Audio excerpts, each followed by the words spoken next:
Hi, my name is Allison Mills, and I am the author of The Ghost Collector. As an apprentice to her ghost hunting grandma, Shelley catches ghost cats, dogs, and raccoons in her hair.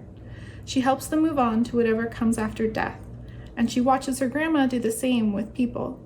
It's what the Cree women in their family have always done. But then a terrible accident changes how Shelley sees death. Suddenly, she doesn't want to help spirits transition. They might be dead, but that's better than being gone. Shelley knows she's breaking the biggest rule of ghost hunting. It's not right to force spirits to stick around, but there's one ghost she's desperate to stop from moving on. If only Shelley could find her.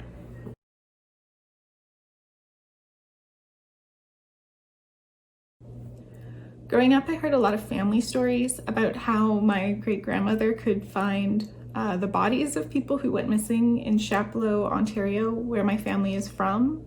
And I think those stories kind of embedded themselves in my mind and really stuck with me. When I was younger, I really liked reading ghost stories as well. They scared me, but the idea of spirits sticking around after death really fascinated me too. When I sat down to work on The Ghost Collector, that fear that I had as a kid and those stories were two of my biggest inspirations. I really wanted to subvert some of the expectations that people have for paranormal stories and for ghosts. Most stories treat ghosts as antagonists, but ghosts in The Ghost Collector exist for their own reasons, and most of them aren't very scary at all. I also wanted to write a fantasy book about an Indigenous kid because when I was young, that was what I always wanted to read, stories about kids who were like me. But there weren't many options for me out there yet, especially not in the fantasy or paranormal realm. Shelley and her family are Cree, like me, and Shelley is super into ghosts, like I am. The idea for hair being what connects the women in Shelley's family, what they're able to use to catch ghosts, came from my culture as well. In Cree culture, our hair is connected to our spirituality, and part of that means that sometimes choosing to cut our hair is a moment of recognition of important changes in our lives, like the loss of someone that we're close to. And that connection between our hair, spirituality, and loss inspired the role that hair plays in the work that Shelley's family does. Their power comes from the ties that they have to their culture and their understanding of where they fit in it. Once I'd set up the world and the characters, I started thinking about what would happen if someone who thought that they understood death and ghosts and were familiar with that suddenly got confronted with a loss that surprised them, one that showed them that they didn't understand death as well as they thought they did. And that's where the idea for The Ghost Collector really came from.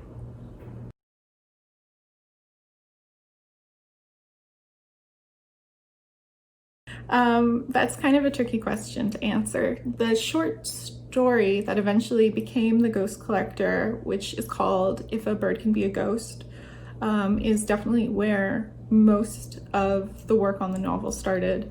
That was written over the course of a few months, but in some ways I kind of feel like I'd been trying to write the story for a while.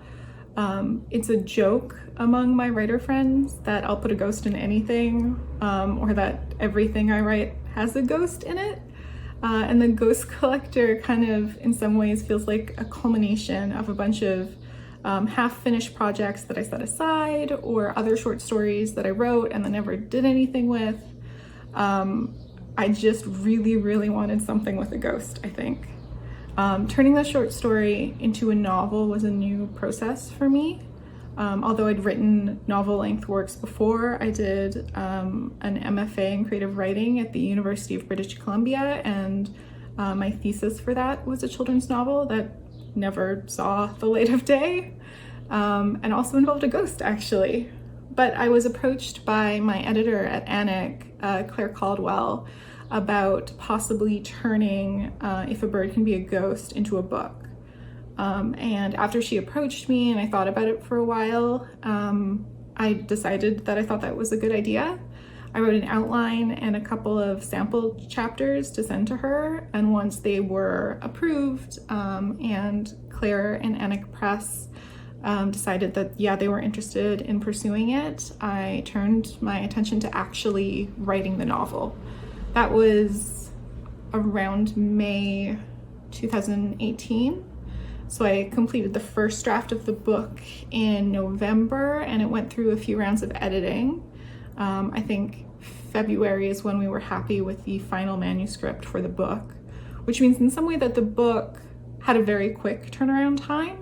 It took a little less than a year to write, but realistically, I think I'd count from about the time I finished the short story to the February final draft, because even after I finished the short story, it stuck with me. I spent a lot of time trying to think of other things I could do with the characters and ways I could expand their world. And for some reason, it wasn't until Claire suggested that it was a possibility that a novel entered into that. Before that, I was like writing more short stories that involved those same characters.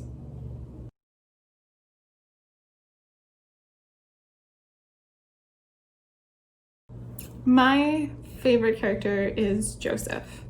I think there's something universally appealing about the concept of an older kid who is friendly despite the fact that their taste in music clearly means that they're way too cool to hang out with you and be your friend.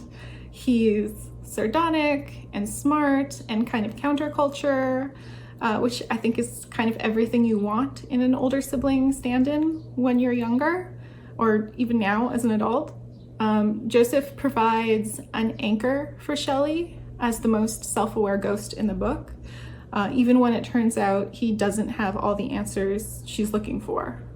Joseph's character and my desire to have more of him in the book also led to music becoming an integral part of the world of the Ghost Collector. His taste in music, The Cure, Susie and the Banshees, The Smiths, tells you a lot about both the time period that he's from and the kind of person he is. Joseph finds meaning and creates an identity for himself through his choice in music. It's how he expresses himself and lets himself be known by other characters. It's how he and Shelley connect too. He shares his music with her and she brings him music that they can listen to together, which is also something that Shelley does with her mother in the book. That connection was a really fun thing to explore, and thinking about what songs and bands to include for Joseph was also a good way for me to procrastinate when I was writing the book. And all of those things combined to make him my favorite character.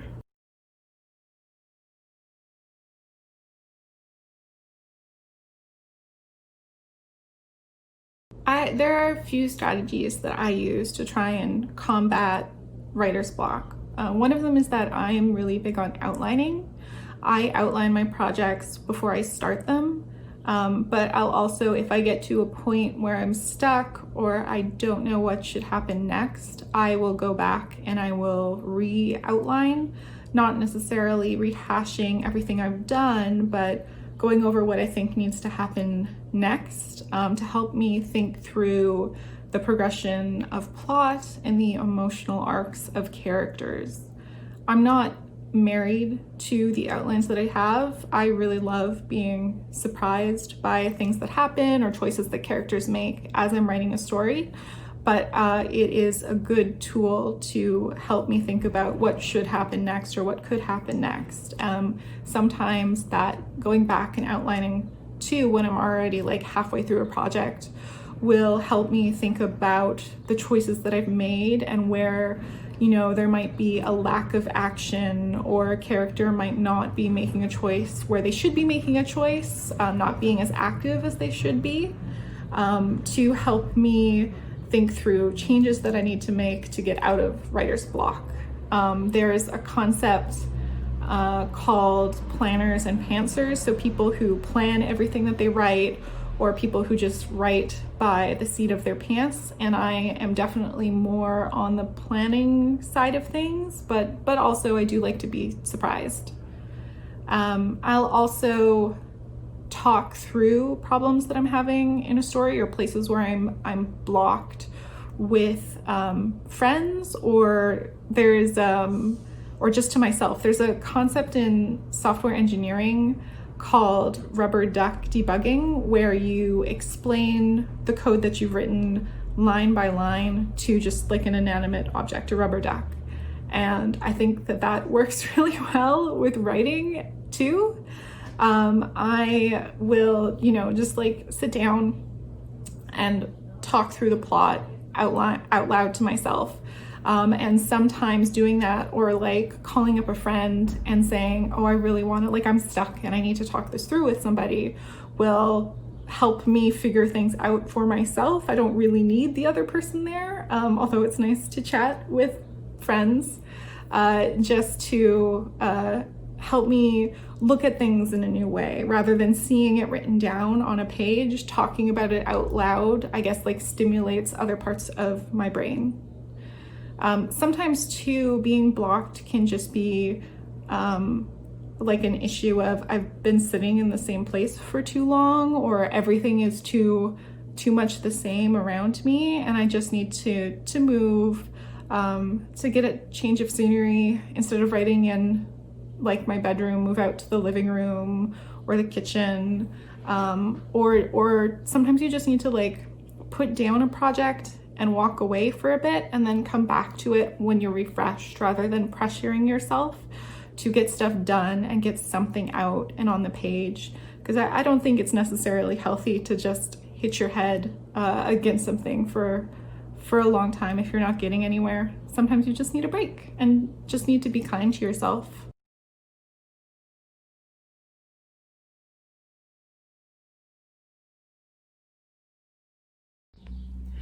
I'm currently reading a couple of books. One is Deathless Divide by Justina Ireland. It is a YA novel and the sequel to Dread Nation.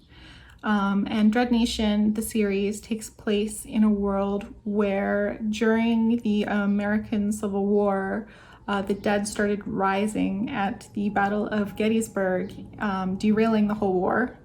And in this fantasy alternate history world, both Black and Indigenous children are sent to combat school to learn how to fight against the Walking Dead, mirroring the way Indigenous children were sent to residential schools in North America. It's really, really good. I really loved the first book in the series, and I'm really enjoying the second one as well. I would highly recommend it.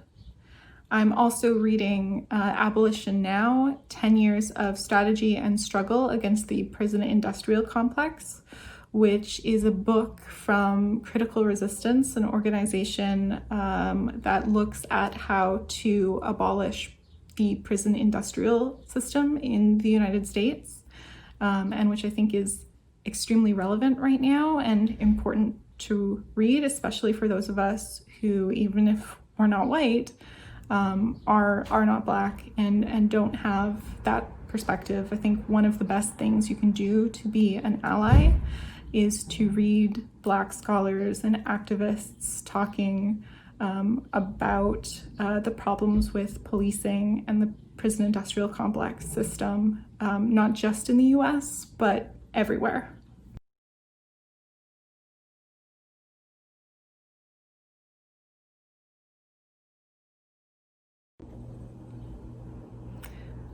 Yeah, I think that one of the most important things that a young writer can do is to keep writing.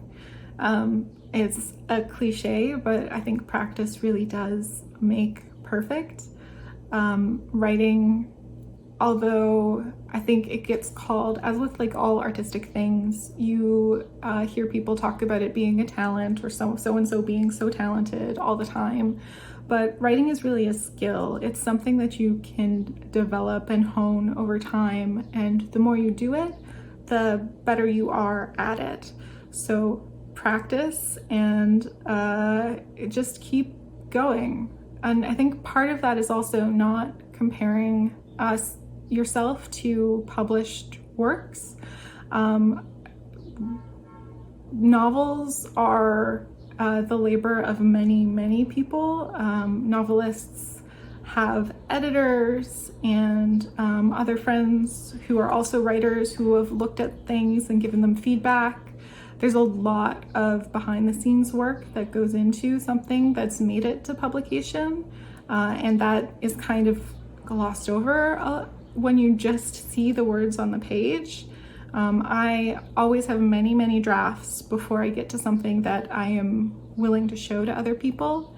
And I think that that is an important part of the writing process too, understanding that, you know, your first draft is not going to be as good as your last draft, but it's still an important step in getting to that final stage and in having something done. I also think that I know that I can definitely be kind of precious about my writing sometimes and want to like keep it close and not let other people see it. But I think being friends with other writers and growing a community of people who you feel comfortable showing your work to is really great. And that can mean like classmates at school, it can mean friends online, because I also think that like part of just practicing writing as a craft or as an art form is writing whatever interests you. So that could be like writing original short stories or an original novel, but it could also be writing fan fiction, and that's fine. That's still writing. It's kind of its own genre of thing, I think. And it's easy online to find communities of people who you have interests in common with and to connect with them. So I think that is actually kind of a good way to do it, especially when you're experimenting with your style and reading widely and figuring out what works for you. Reading is also super important to writing. I could not write if I didn't read a lot. I definitely, I mean, maybe this should have come up when I talked about strategies for fighting writer's block, but I find that reading stuff by other people, even if it has absolutely nothing to do with what I want to write about, helps me get inspiration to go and create my own stuff. I see really cool projects that my friends have done, or just that like other writers are working on, even if I don't know them, and that makes me want to do a cool thing too, so that I can put something new out in the world. I also think that a big part of being a writer is learning how to be kind to yourself, how to not obsess over things being perfect or you being the first one to do something. Nobody else is going to tell your story the way you want to tell it. So even if, you know, you're working on like a steampunk Romeo and Juliet story and you see someone else has done something similar, a Taming of the Shrew, but steampunk, that doesn't mean that you should give up on that project. I think if you're passionate about something, your voice will always come through and always be strong. And sometimes it's just important for you to be able to get your story out on the page. Be kind to yourself. Thank you for watching. Again, I'm Allison Mills and I wrote The Ghost Collector, and I hope that you enjoy reading it. Bye.